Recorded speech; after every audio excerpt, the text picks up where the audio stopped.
Bien, je vous propose de reprendre nos travaux. Je refais mon encart publicitaire parce que je ne l'ai pas bien fait.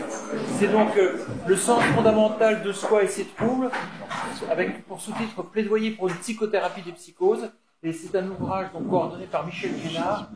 Certains d'entre vous connaissez bien Michel Génard, qui est en Suisse aussi. Et donc il y a Michel Génard et Jacques Tonnet. Et je vous recommande beaucoup cette publication donc, du cercle herméneutique sur le sens fondamental de soi et ses troubles. Voilà. Georges Charbonneau est à votre disposition pour le suivi de cette publicité. Et maintenant, j'ai le plaisir donc d'accueillir Jérôme Anglebert, qui enseigne en deux lieux, il faut dire Bruxelles et Louvain. Et puis Michel Sermolacci, pour bien prononcer son nom, parce qu'il y a deux C, et qui est lui psychiatre donc à Marseille, à Saint-Barthélemy. Et je leur donne la parole. Bien, merci beaucoup. Bonjour à toutes et à tous. On est vraiment ravis d'être là, d'intervenir en hommage à Joseph Parnasse. On est aussi très heureux de parler à nous deux. Et on va en fait parler d'un outil extrêmement important dans le champ de la phénoménologie clinique, qui est l'outil EASE, et qui a été... dont Joseph Parnasse a été le concepteur, le penseur et à l'origine ainsi que toute l'école de Copenhague. Alors on va faire une présentation en trois parties. Une première, on va structurer ça sur trois paradoxes d'une certaine manière. D'une part, Michel va évoquer les débats contemporains et cerner les actualités liées à EASE. Ensuite, on évoquera la question de l'indicible en phénoménologie et dans EASE, à travers la notion de dire le phénomène. Et enfin, on se posera une question qui est probablement très importante, qui consiste à se demander qu'est-ce qu'on fait après EASE. Évidemment, on ne répondra pas à cette question, mais on la posera et on donnera quelques pistes et quelques évocations. Oui, et j'en profite à mon tour pour vous remercier, M. Cabestan et l'École française de Design Analyse pour l'invitation. Alors moi, je vais vous parler dans cette introduction d'approfondir, de détailler, mais Joseph Parnasse en a déjà parlé beaucoup, de la construction et de cette grosse quinzaine d'années, presque une vingtaine d'années maintenant, de travaux empiriques.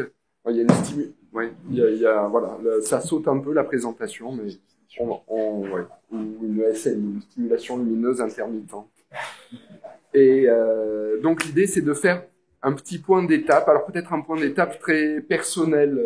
Peut-être qu'il y a des questions qui ne seraient pas lues de la même façon, mais vous donner un petit point de vue sur qu'est-ce qui a pu être établi, qu'est-ce qui reste à interroger, à explorer, parfois débattu aussi, dans une littérature maintenant assez conséquente sur ces presque 2 décennies de travaux empiriques à partir de ce drôle d'outil ou d'instrument qu'est cette échelle d'orientation phénoménologique. Et l'idée, quand on parle d'un premier paradoxe, c'est de se dire quel drôle de statut et une échelle d'inspiration phénoménologique, on pourrait se dire qu'on prête le flanc, c'est presque dans un double registre, à la fois empirique et dans la psychiatrie contemporaine, et en même temps, dans cette orientation phénoménologique explicite et assumée, ce qui est intéressant, c'est de repérer l'ouverture à 2 types de critiques possibles. Je n'y avais pas pensé, mais on est presque dans un double bookkeeping de la critique possible. Joseph Parnasse en a parlé, c'était pour situer ici, je sais pas si... Bon, mais c'est pas grave si on n'a pas l'image, de repérer une généalogie finalement des travaux qui aboutissent à la mise en place de l'échelle ou de l'instrument EASE. Évidemment, les textes de phénoménologie classique. Joseph Parnasse, tu en as parlé aussi du parallèle, mais c'est un parallèle qu'il conviendrait de détailler avec, d'un côté, l'école de Copenhague, mais aussi une autre école germanique qui va travailler à peu près au même moment sur les symptômes de base, avec des vrais points communs, mais aussi une différence dans la généalogie des auteurs qui ont pu inspirer les 2 écoles. D'un côté, l'école de Copenhague, vous avez déjà cité Minkowski, Blankenburg. Peut-être qu'on pourrait dire du côté de l'école de Bonn, une inspiration plus jaspersienne ou schneiderienne, on n'en a peut-être pas encore parlé. d'un côté les symptômes de base pour l'école de Bonn, à savoir une lecture finalement subjective très précoce de symptômes qui pourraient être lus très classiquement comme des difficultés d'ordre cognitif, perceptive. C'est très compatible avec la psychiatrie mainstream ou contemporaine, sans assumer peut-être un héritage ou une orientation d'un champ théorique, phénoménologique. Et puis en parallèle, autour de Joseph Parnasse, on a aussi cité Pierre Bovet, Louis Sas, Dan Zahavi pour les grandes figures qui permettent de constituer l'instrument IS, qui on l'a déjà dit, vise à cerner, en termes de vulnérabilité, notamment schizophrénique, de possibles altérations du sens de soi à un niveau très minimal, très réflexif ou basique, selon des appellations voisines, mais pas forcément identiques. Ce qui aboutit en 2005 à la publication dans Psychopathologie de Is, dans sa version anglaise, et nous, moi personnellement, j'ai eu la chance d'être un peu là au bon moment, et avec Pierre Bovet et la grande aide de Pierre Bovet, on a pu proposer une traduction, mais on voit qu'elle a été faite assez tôt, mais qu'on a mis 7 ou 8 ans à réussir à la publier en français, de par justement probablement un statut pas simple à présenter. C'était une traduction dans l'encéphale. Je pense que nous aussi, on devait avoir le record de pages pour un article dans l'encéphale. C'était un instrument très, très inhabituel. On a bénéficié avec Pierre Bovet aussi de la relecture de Joseph Parnasse, bien sûr, cité aussi l'aide de Jean-Michel Azorin et de Jean Nodin qui ont aussi beaucoup aidé. On a eu cette chance dans la traduction francophone. Et cet instrument, on va y revenir, drôle de statut, hein, une échelle, ça sonne très vite dans une psychiatrie contemporaine comme un outil psychométrique avec son langage, avec son univers, avec des notions de fiabilité, de validité, et c'est tout sauf la même chose. Et puis une orientation phénoménologique, on imagine bien qu'une échelle phénoménologique, c'est presque un contresens d'emblée dans une perspective philosophique et classique. Mais si on va voir un peu dans le détail, on assumera ce double statut, on parle très rapidement d'items, et on voit bien que plutôt que de parler d'items, il faudrait qu'on parle de phénomènes pour tourner autour de quelque chose qui nous permet de partager un peu mieux ce qui peut être rencontré dans l'expérience schizophrénique. Tatossian, pour parler de l'autisme, disait l'autisme peut être un très mauvais symptôme, mais un bon phénomène. Et j'aurais presque envie de reprendre modestement cette formulation-là pour dire que les items is, quand on va dire item, d'emblée aussi, c'est peut-être une facilité de langage, parce que tous ces phénomènes-là sont vraiment de mauvais items, mais probablement de bonnes voies d'accès à un phénomène dans sa complexité, dans toute sa densité.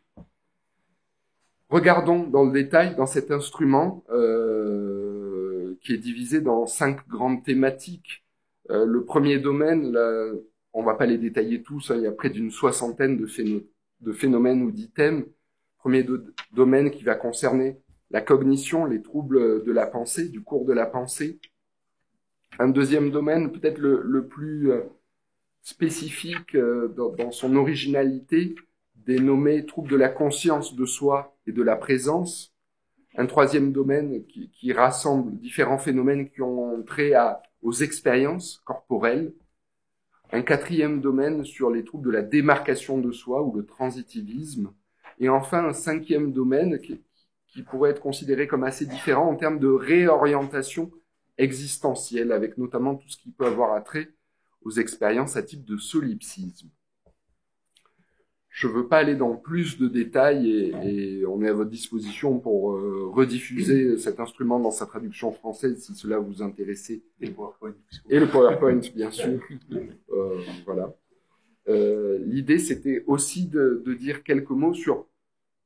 Moi, je voulais dans ce point d'étape, proposer ce qui semble être très clairement acquis dans les avancées de ces travaux empiriques, hein, avec quand même plusieurs dizaines d'études empiriques qui semblent vraiment très solides et très fiables. C'est intéressant la fiabilité ici, parce que évidemment s'exposer avec un outil dans une orientation phénoménologique, très vite, une critique qui pourrait venir du champ d'approche plus objective ou objectivante ou opérationnaliste, c'est de dire Oui, mais si vous vous basez à ce point sur l'expérience subjective des personnes, comment être sûr que ça puisse être aussi scientifique et fiable qu'un point de vue dit objectif, scientifique et plus classiquement partagé.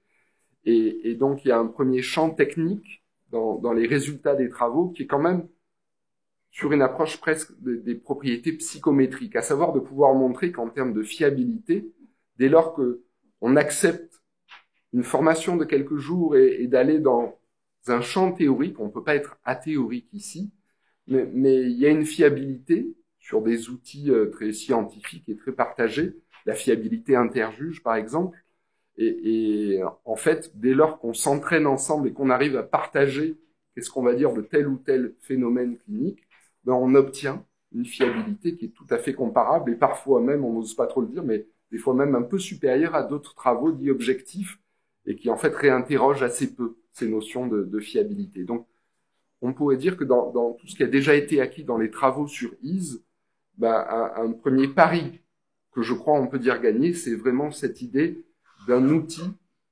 fiable déjà et que la question de l'intérêt sur la subjectivité des personnes avec schizophrénie ben, finalement n'expose pas ou n'empêche pas une approche empirique sérieuse, méthodique.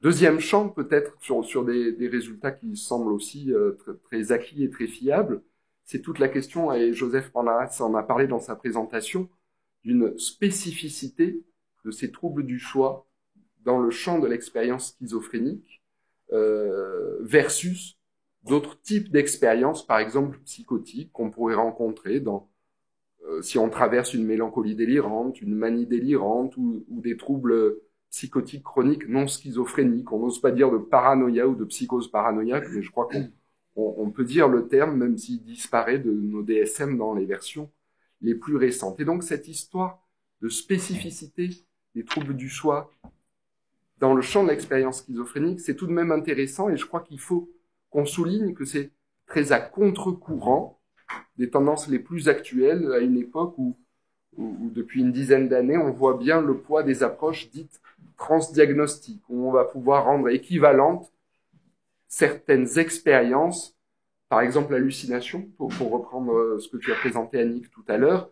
Aujourd'hui, la tendance est quand même à rendre équivalente la notion d'hallucination qu'on souffre d'une question d'expérience schizophrénique, d'un problème neurologique, d'une question plus névrotique, comme si tous les types d'expériences, dès lors qu'on parlerait d'hallucination, seraient équivalentes. Et quelque part, avec Ease et les travaux de l'école de Copenhague, on est quand même très à contre-courant de cette question transdiagnostique, je crois, et c'est tellement rare aujourd'hui que je crois que c'est important de le rendre explicite.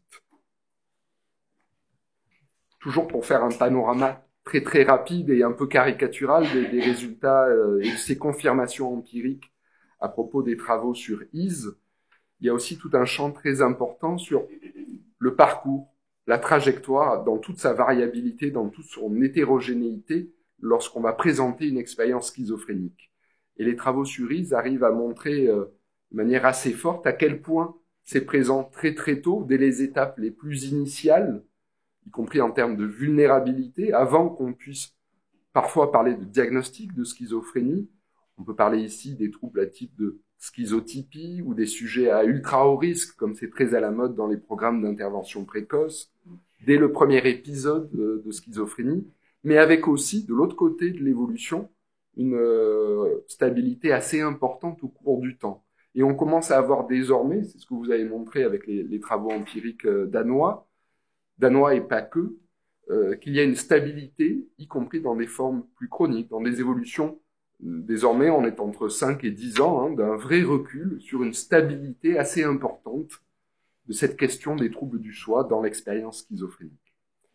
Il y a aussi tout un champ dans les résultats assez acquis et relativement peu controversés, des liens entre les troubles du choix et certains domaines qu'on pourrait dire cliniques, neurocognitifs, qu'on parle de symptomatologie dite délirante ou productive ou hallucinatoire, qu'on parle de symptômes dits négatifs, qu'on parle de désorganisation, qu'on parle de fonctionnement social. Je voudrais aussi souligner qu'il y a quelque chose qui, je semble, est très vrai dans le parcours de certaines personnes avec schizophrénie, c'est aussi le risque d'un lien très fort entre suicidalité et une souffrance existentielle, notamment dans certains domaines explorés par Is. On en a un peu parlé tout à l'heure, le sentiment amoindri du soi de base ou l'Andersein, c'est-à-dire le sentiment très précoce et des années avant un diagnostic posé, la possibilité de se sentir très différent à côté de la communauté humaine, alors que c'est dans une souffrance très humaine, justement, dans ce paradoxe-là d'une partageabilité de l'expérience de soi. J'ai voulu dire ici très vite quelques mots sur finalement ce qui, à mon sens, ne pose pas trop de problèmes sur des résultats déjà acquis et qui ont pu être déjà répliqués par d'autres équipes. Et puis, il reste des questions débattues, à explorer, à confirmer. Là aussi, je vais les citer très rapidement et peut-être qu'on pourrait ne pas être tous d'accord là-dessus. En termes, par exemple, sur l'évolution, est-ce que les troubles du soi nous parleraient plus d'une vulnérabilité très précoce, mais tout au long du spectre schizophrénique, et aujourd'hui les termes de spectre en psychiatrie sont très à la mode et on les confond rapidement, et il y a peut-être là une spécificité à défendre, les spectres du trouble autistique, les troubles du spectre bipolaire, les troubles du spectre schizophrénique, avec cette idée très précocement d'une vulnérabilité schizotypique, schizophrénique, alors que dans la littérature la plus abondante, contemporaine, partagée dans la recherche psychiatrique actuelle, on s'intéresse peut-être encore plus à la question de la transition vers un premier épisode schizophrénique. Et finalement, est-ce que les troubles du soi nous parleraient plus soit de la vulnérabilité et ou d'une phase de transition? Alors je crois que la vulnérabilité, c'est assez certain. La question de la transition, ça reste aussi quelque chose probablement de très intéressant à aller détailler. Dans les liens avec la clinique, il peut y avoir aussi la question justement du statut, de la stabilité des troubles du soi, avec les hallucinations, avec une expérience délirante, avec une chronicité, comment ça évolue et est-ce que finalement les troubles du soi, dans leur nature, dans leur intensité, dans un accès possible, verbal, dans un partage des troubles du soi, qu'est-ce que ça devient après 10 ans? Est-ce que c'est la même chose? Est-ce que dans la stabilité qui s'inscrit parfois, ça en change la nature? Je crois que c'est aussi des questions qui ont déjà été évidemment posées, mais qui va être intéressant de détailler aussi. Il y a aussi toute une part qu'on n'a pas forcément évoquée aujourd'hui. Peut-être qu'elle commence à peine après 15-20 ans de recherche. C'est très intéressant, je crois, de repérer ici la présence des travaux de l'école danoise, alors que c'est tellement à la mode que d'habitude les gens sautent dessus, la question des corrélats neurobiologiques. Et là, je crois que ça exige une grande prudence, une grande rigueur pour justement ne pas dire trop de bêtises dans l'interdisciplinarité, tant du côté de la phénoménologie que du côté de la neuroscience. Et je crois que les quelques travaux qui arrivent, à peine maintenant pourrait-on dire, c'est quand même intéressant de voir avec quelle rigueur ils peuvent être posés, et d'ailleurs plus dans une histoire, pour le dire très vite, de dynamique très diffuse, pas du tout localisationniste, et on n'est pas dans une sorte de topographie ou de fonction cognitive et d'aller chercher quels pourraient être les corrélats du sens de soi. Je crois que c'est pas du tout ça dont il s'agit, mais de repérer dans finalement les deux approches, neurosciences ou phénoménologie, quels pourraient être d'authentiques ponts à explorer, mais comment ne pas dire trop de bêtises d'un côté comme de l'autre. Sur la spécificité, alors pardon du côté catalogue de ce que j'exprime ici très rapidement, il faudrait presque détailler chacun de ces domaines-là. Spécificité, Joseph Parnasse l'a cité très rapidement, et puis c'était une question tout à l'heure qui est venue du public, mais c'est vrai qu'une des controverses un peu récentes, c'était la question des troubles du soi comme hautement spécifiques de l'expérience schizophrénique, ou est-ce qu'on peut les retrouver aussi à côté, par exemple, et notamment dans certains troubles de la personnalité, on pense notamment aux états limites ou aux troubles borderline, et il y a eu un débat très récent, et je pense très riche, entre finalement, est-ce que IS permet d'aller plus loin dans cette distinction des types d'expériences, ou est-ce qu'on y retrouve là une voie commune? Alors moi, voilà, contamination danoise obligée, je opterais beaucoup plus sur une spécificité du type d'expérience, mais on sait que c'est probablement un débat encore très actuel et très intéressant, et de manière plus générale, encore une fois, de repérer ici comment ça peut se situer à côté du courant très fort des approches transdiagnostiques qui pourraient avoir tendance à écraser un peu un même niveau d'expérience, mais aussi un même niveau de description des phénomènes du côté du clinicien, tous les types d'expériences dans le champ de la souffrance psychique.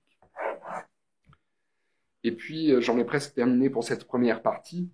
Dans les questions débattues ou explorées, mais ça, Jérôme, tu vas en parler plus en détail, la question de l'indicible, hein, finalement, de ce paradoxe d'aller gratter avec la personne, de revenir, de tourner autour de ces expériences à un niveau réflexif, verbal, alors que fondamentalement, on sait qu'on va chercher à aller toucher du doigt un type d'expérience qui se situerait beaucoup plus dans un registre pré-réflexif, pré-verbal, beaucoup plus corporel ou très basique.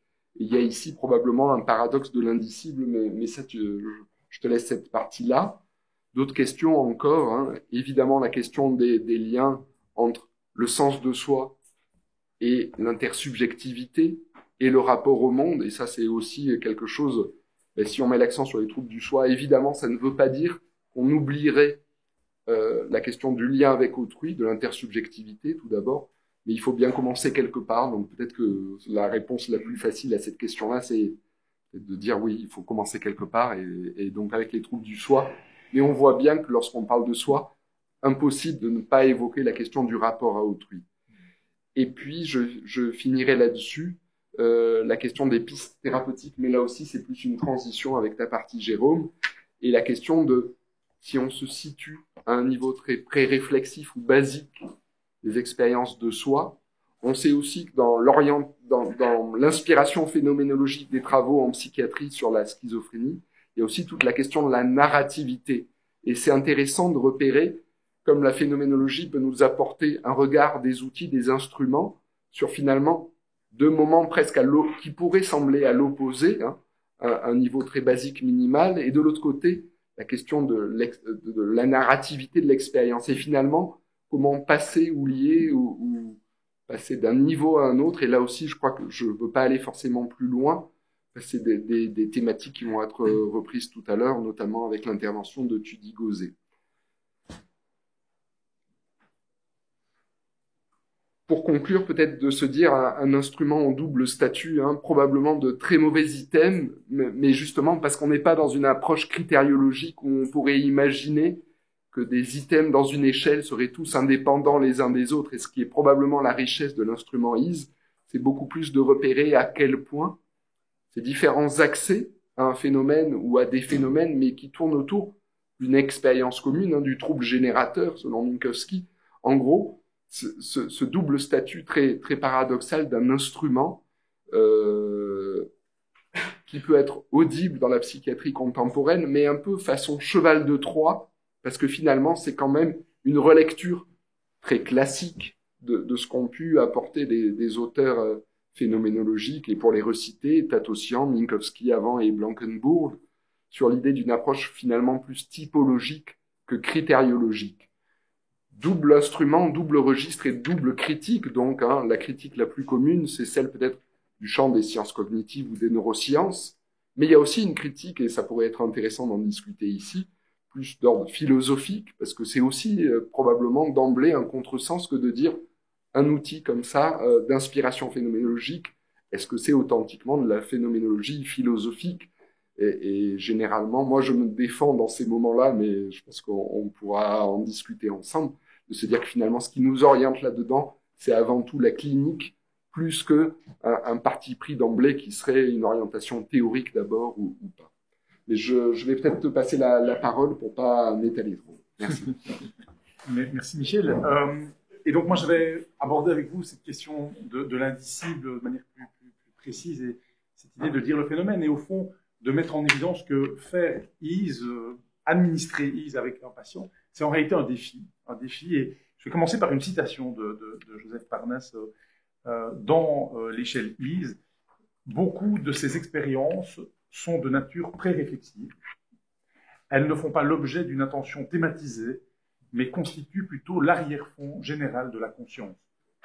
Alors les anomalies de l'expérience de soi sont souvent effectivement difficiles à verbaliser, et beaucoup n'ont peut-être jamais été traduites en mots par les patients avant qu'on les rencontre. D'ailleurs, on pourrait dire que de nombreux cliniciens et chercheurs peuvent ne pas connaître ces particularités de l'expérience avant de rencontrer Ease et la psychopathologie phénoménologique. Mais il n'empêche qu'il y a dès lors une difficulté du côté du patient à pouvoir verbaliser son vécu, et peut-être que l'item ou le phénomène qui convient particulièrement à cette réflexion est celui de la perte de sens commun. Il est fréquent que des sujets semblant, depuis le point de vue du clinicien, incontestablement présenter ce type d'anomalie, une perte de sens commun, indiquent que ce type d'expérience ne les concerne pas. Au fond, est-ce que vous pourriez avoir le sentiment que « Ah non, moi pas du tout, alors que le clinicien a un sentiment terrible de perte de sens commun. Je cite Elisabeth Pienkos qui nous dit quelque chose de similaire. Sans une connaissance implicite relative au sens commun, de ce qui correspond à une expérience ordinaire et de ce qui pourrait être inhabituel ou étrange, un sujet peut être dans l'incapacité de cataloguer ou de discuter d'expériences particulièrement inhabituelles. N'est-il pas cohérent de penser que certains éléments de l'expérience apparaissent au fond plutôt dans la forme des réponses, la gestalt, et moins dans le contenu? C'est à mon avis d'ailleurs une limite inhérente à ce qu'on appelle la perspective en première personne. Qu'on a évidemment, que bien entendu on défend, hein, c'est un petit peu, et on va esquisser une approche vers la question du double bookkeeping, c'est un petit peu, me semble-t-il, comme s'il y avait deux mondes. Celui nommé par le patient, selon son acception du sens commun, et celui qu'il ne nomme pas, la question restant entière de savoir dans quel monde il se situe. Est-ce qu'il se situe dans le monde qu'il observe, ou est-ce qu'il se situe en dehors de ce monde? On citera par exemple Kurt Schneider qui nous dit « L'expérience psychotique est un signe ou un message d'un autre monde ». Alors je vais maintenant vous citer, pour approfondir cette réflexion-là, quelques patients qui sont cités dans des études de Hélène Stephenson et Joseph Parnas. D'abord un patient de Nagai, japonais, qui nous dit ceci, une citation absolument parlante et limpide. Quand je suis avec les autres, il y a deux jeux. Le jeu qui est parmi les autres et le jeu qui regarde objectivement le premier.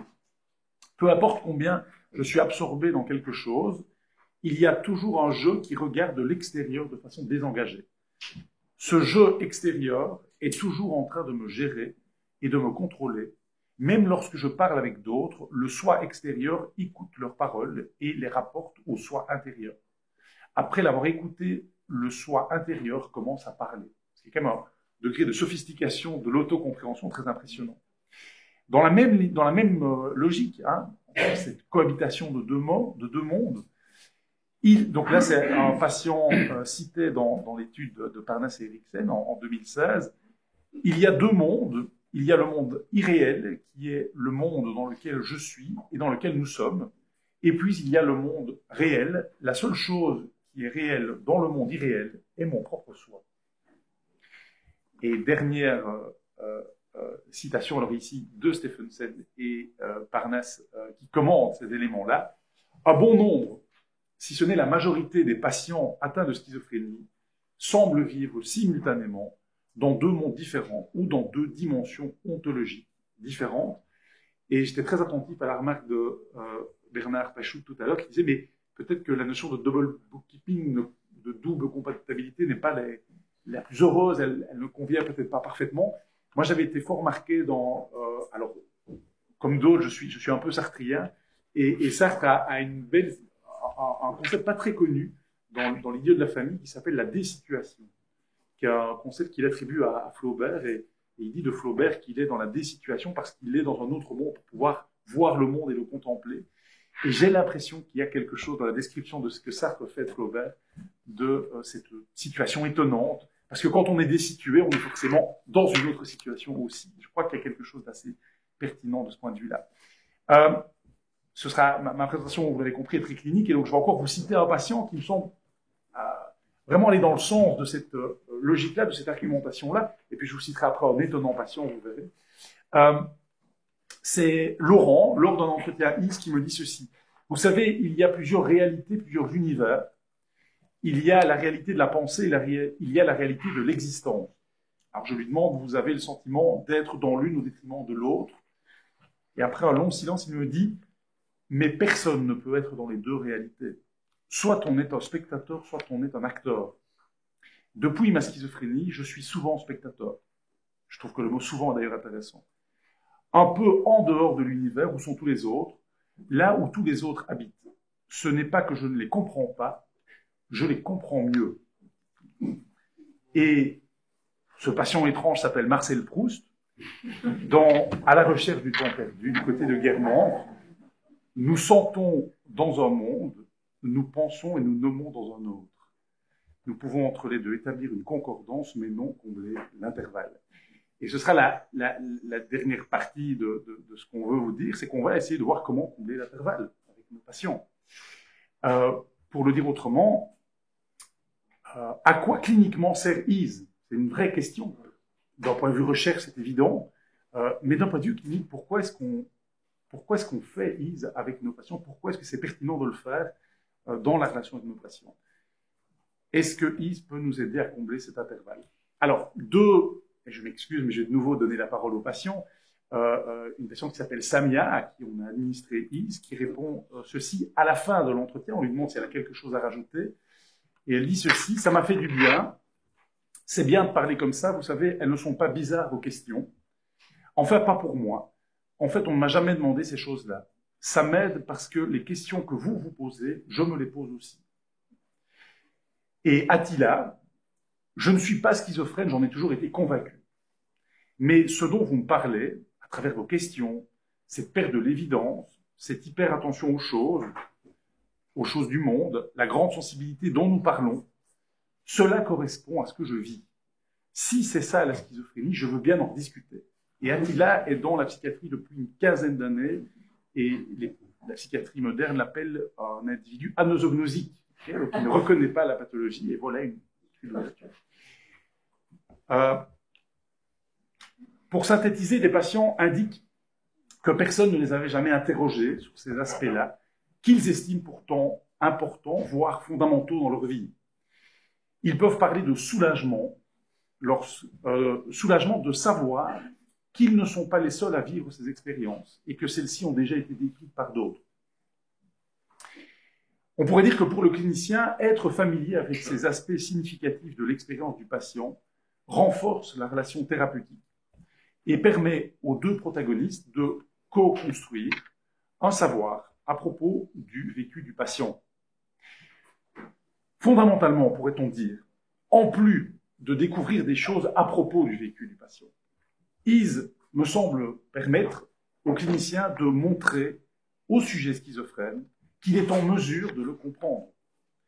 C'est de ce point de vue un instrument relationnel, pourrait-on dire. Peut-être donc plus encore que de découvrir des anomalies de l'expérience, IS offre la possibilité existentielle de partager ce savoir, de rassurer le sujet sur le fait qu'on puisse le comprendre. Alors, brève notice sur la notion d'anomalie. On ne savait pas trop où mettre cette dia-là, mais que vous ne voyez pas d'ailleurs, mais je vais quand même dire un tout petit mot là-dessus. Ça me semble très intéressant de remarquer que IS repose sur la notion d'anomalie et pas d'anormalité. Hein, anomalose et non pas abnormal en anglais. Et si on va chercher ça, notamment chez Canguilhem, je ne sais pas ce qui a animé les auteurs à l'origine, mais l'anormalité chez Canguilhem, c'est la variation par rapport à une norme. C'est un individu qui ne présente pas le comportement attendu. Alors que l'anomalie, c'est la création d'une norme propre au sujet. Ce sont des particularités, des spécificités, des modalités d'existence innovantes. Canguilhem dit, l'anomalie, c'est le fait de variations individuelles qui empêchent deux êtres de pouvoir se substituer l'un à l'autre de façon complète. Et probablement qu'il y a beaucoup de sens à valoriser la défense de l'étude des anomalies auprès de nos patients au détriment de l'étude de la normalité. Alors, et on amorce vraiment la dernière partie de ce qu'on veut vous dire, comment font les patients avec l'anomalie d'expérience, avec leurs anomalies d'expérience. Comment ça se passe une fois qu'on a discuté de tout ça avec eux? Alors, il n'y a évidemment pas de réponse toute faite, mais il y a quelques pistes qu'on peut vous donner qui reposent sur l'idée toute simple, comment le sujet fait-il avec ce qu'il est? Et peut-être avec ce qu'il est de manière un peu plus claire pour lui, après avoir fait, ils ont pu émettre l'hypothèse. Cette réflexion était un auteur qui était fort important pour moi dans cette réflexion-là, c'est Tim Ingold, qui est un anthropologue contemporain, qui a beaucoup travaillé sur la notion du faire, making, comment on fait l'expérience. Elle repose sur un intérêt pour le rapport au monde et aux objets du monde, ce qui amène à se poser la question, quel rapport technique, concret, la personne entretient-elle avec son environnement? Cette réflexion est aussi influencée par des auteurs comme Mauss, comme Sigaud, comme Winnicott. Et elle repose sur l'idée, que j'avais eu l'occasion de discuter et de travailler pas mal avec mon collègue philosophe Grigory Korman, sur l'idée que notre expérience du monde est inséparable d'une sollicitation technique de celui-ci. Notre expérience pré-réflexive du monde est inséparable d'une sollicitation technique de celui-ci. On avait relu l'objet transitionnel de cette manière-là, d'ailleurs, dans ce contexte-là. Alors, la proposition que je vous ferai ici, c'est, je suis très heureux que Théo soit dans la salle, puisque je vais dire un tout petit mot de Sami Ali, qui est un auteur très cher pour nous, qui est décédé il n'y a pas longtemps. Sami Ali a une notion assez géniale, il parle de truc. Okay, alors, il le dit, lui, dans une notion un peu péjorative. Moi, je vais l'utiliser dans une notion plutôt intéressante, plutôt favorable. Quels sont les trucs de l'existence de nos passions? En tout cas, de certains d'entre eux. Alors, c'est d'abord intéressant de voir que dans Ease, il y a déjà des items qui étudient ça, qui sont des items dont on ne parle pas souvent, mais qui sont très souvent présents dans l'expérience des patients, notamment dans le sentiment amoindri du choix de base. On parle de la suradaptation de la part du patient, qui s'adapte à l'opinion, au point de vue des autres, pour s'adapter au monde social qui semble lui échapper. C'est un item qui sont très très présent chez les patients schizophrènes. Alors, quels pourraient être ces trucs des patients? Je vais d'abord vous parler de Laurie Schiller, qui est une autrice qui a écrit un roman autobiographique après sa schizophrénie. Et c'est après de longues années d'expérience de la maladie que Laurie Schiller finit par trouver des trucs pour répondre aux symptômes de la schizophrénie. Pour se ramener à la réalité, elle utilise tous ses sens, dit-elle. Je la cite. « Quand j'entends des voix, je me ramène à la réalité en utilisant tous mes sens. Si je suis dans le train pour revenir à Manhattan, par exemple, je me concentre sur le goût du Coca Light ou sur l'odeur du parfum que je porte. Je regarde le paysage changeant par la fenêtre et j'écoute attentivement le son du conducteur qui collecte les billets. Je sens mon propre ticket qui bascule d'avant en arrière entre mes doigts. » Merleau-Ponty semble d'accord, puisqu'il écrit, bien avant, il est vrai, les trajets de Laurie Schiller vers Manhattan, « La conscience est l'être à la chose par l'intermédiaire du corps. » Fabien a une schizophrénie qui est marquée par le domaine 5 de Ease, donc la réorientation existentielle. Il vit des expériences d'allure solipsiste. Il pense notamment qu'on parle de lui à la télévision. Il peut avoir le sentiment d'être unique au monde, qu'il est le véritable terrien. Je le cite, « Quand je délirais, je pensais que j'étais le seul à venir de la Terre. Tout le reste du monde venait d'une autre planète, la planète Krypton. Donc tous les autres étaient des Superman, c'est amusant d'ailleurs. J'étais le seul terrien et les autres étaient des genres d'aliens. » Eh bien, le truc de Fabien, c'est que quand il sent ce vécu-là réapparaître, dont on a pu beaucoup parler, il agrippe un immense trousseau de clés qui, je crois, qu'il a toujours sur lui, qui sont attachées à son pantalon, à sa ceinture. Je crois que ces immenses clés n'ouvrent rien du tout, en réalité. C'est l'hypothèse que je fais, je ne l'ai jamais trop demandé. Et Fabien explique, je le cite, se concentrer sur la géométrie des clés pour se rassurer et, dit-il, calmer l'angoisse. Alors je lui dis, prenez-vous alors de la distance par rapport à vos croyances, par rapport à ses croyances. Et il me dit, d'une certaine manière, oui, ça reste des croyances, elles sont là, mais je prends de la distance, c'est tout à fait ça. Je ne sais pas pourquoi je fais ça, mais je dois le faire. Séraphine, ce sera le dernier exemple. Pour moi, traverser la rue est bien plus difficile que pour tout le monde, car à chaque instant, je me pose des questions. Je me pose toutes les questions qu'il est possible de se poser. Je m'interroge sans cesse, je passe ma vie à m'interroger, et Séraphine est une dame qui habite à la sortie, enfin, quand elle sort de chez elle, elle est face à une grande rue dans laquelle il y a un passage pour piétons, des feux de signalisation, il y a énormément de stimuli, trop pour elle, dit-elle, parce qu'elle ne peut pas ne pas tous les voir et ne pas tous les traiter. C'est évidemment de l'hyper-réflexivité évidente. Et pour traverser la rue, Séraphine développe un autre truc qui est propre à elle, qui consiste à se focaliser sur les plaques d'immatriculation des voitures qui passent afin d'échapper à tous les autres stimuli auxquels sinon elle ne peut renoncer. Au moyen d'expériences banales, folkloriques, trouvées par hasard ou par erreur, il me semble que les patients semblent récupérer minimalement un sentiment d'ipséité plus fort et retrouver l'accès à un sens de soi plus satisfaisant. Je pense que des choses comme ça ont été assez magistralement décrites en réalité par Lévi-Strauss dans La pensée sauvage, quand il reprend la notion de mana, qui originellement est décrite par Marcel Mauss. Je le cite très brièvement. Il dit que le mana, qui est un peu indescriptible, on ne sait pas très bien ce que c'est le mana, il dit le mana c'est le symbole à l'état pur, donc susceptible de changer de n'importe quel contenu symbolique. C'est la valeur symbolique zéro. C'est l'équivalent, dit-il, du truc ou du machin. Une science, dit-il aussi, que nous préférons appeler première plutôt que primitive. Est-ce qu'on doit appeler la science de nos patients primitive ou première? On ouvre la question, bien sûr. Elle est communément désignée, nous dit Lévi-Strauss, par le terme de bricolage.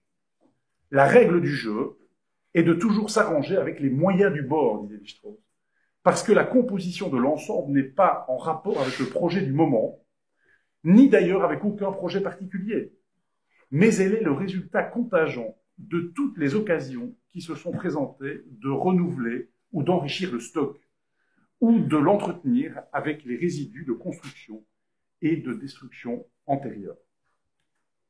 Pour conclure, brièvement, la notion de truc me semble pertinente parce qu'elle est là.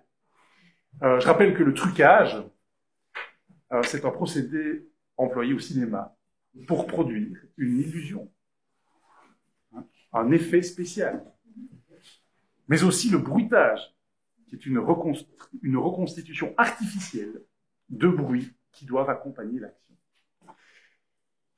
Alors, ce qui me semble intéressant de retenir de cette proposition-là, c'est que ce n'est pas que le clinicien qui bricole. On est nombreux à défendre le fait que quand on fait de la thérapie, on bricole surtout avec les patients. Mais ici, on remarque que c'est le patient lui-même qui ne nous attend pas, qui bricole lui-même, qui fait lui-même depuis bien longtemps avec les moyens du bord. Le patient est alors d'emblée acteur de son trouble. On est bien loin de l'hypothèse dégénérative de la démence précoce. C'est plutôt l'hypothèse d'un patient qui s'adapte à son expérience en tenant compte des conséquences sociales.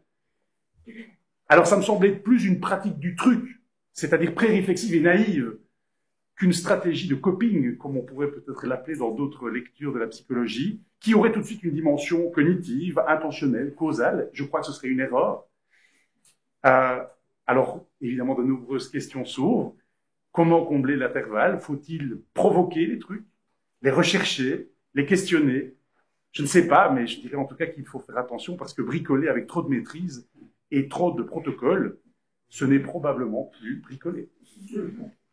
Retour sur Ease, et c'était la petite réflexion qui est émergée d'une longue discussion.